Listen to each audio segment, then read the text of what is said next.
Good morning and welcome to KidNuz. I'm Kim. Today is Thursday, May 18th, 2023. And we begin with word that the city that never sleeps might be sinking.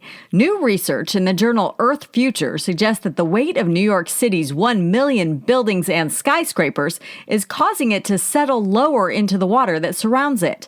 The Big Apple is losing about 1 to 2 millimeters a year, according to the report, with some of its areas sinking much faster.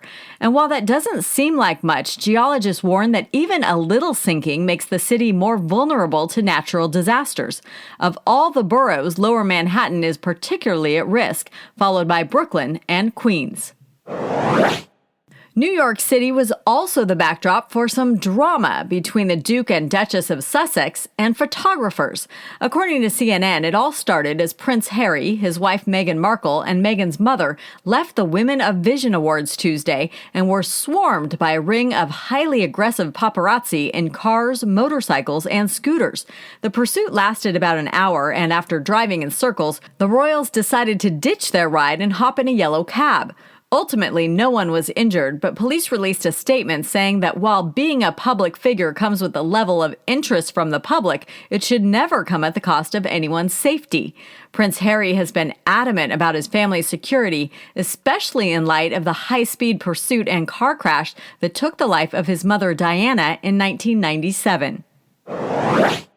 Another royal, another rescue, this one in the music world. Queen Bee's mom, Tina Knowles-Lawson, had to be hoisted out of the crowd by paramedics during the singer's Renaissance World Tour concert in Belgium Tuesday night.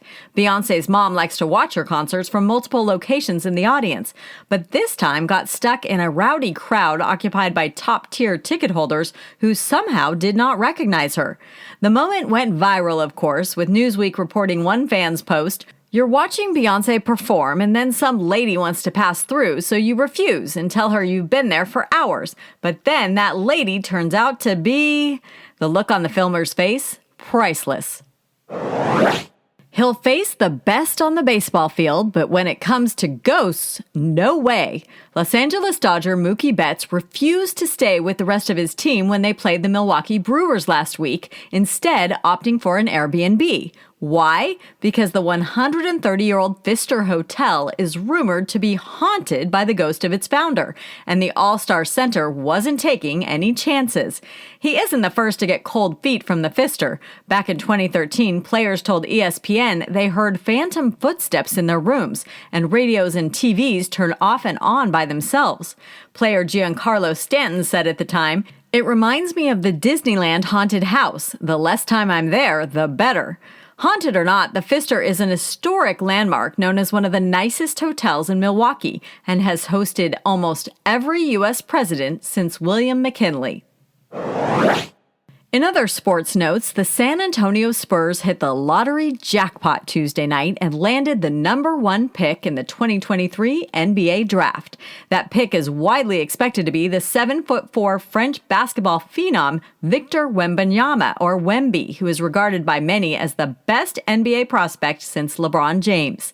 Barring a massive trade that would send Wemby elsewhere, USA Today reports his addition will almost certainly be franchise-altering for the Spurs after the team finished this season ranked last in the Western Conference.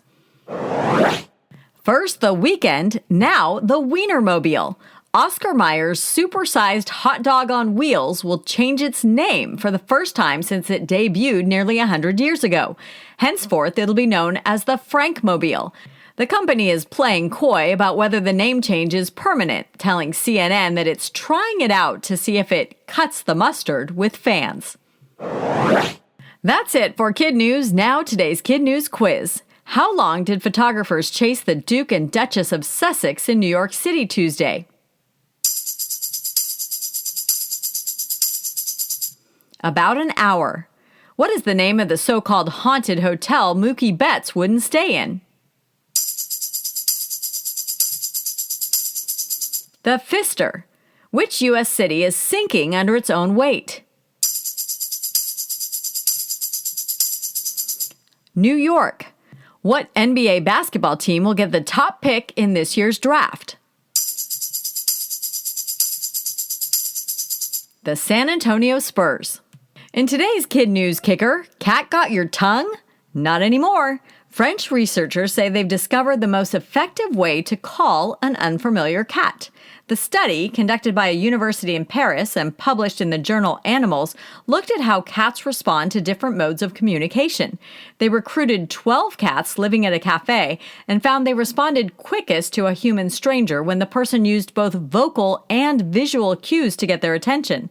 Next best, visual cues over vocal. And when ignored altogether, the cats became stressed. Another interesting finding?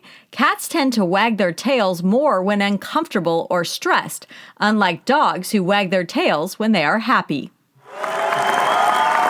A big hello to our teachers and classrooms. Ms. McRoberts' Cougars at Countryside Elementary in Sterling, Virginia.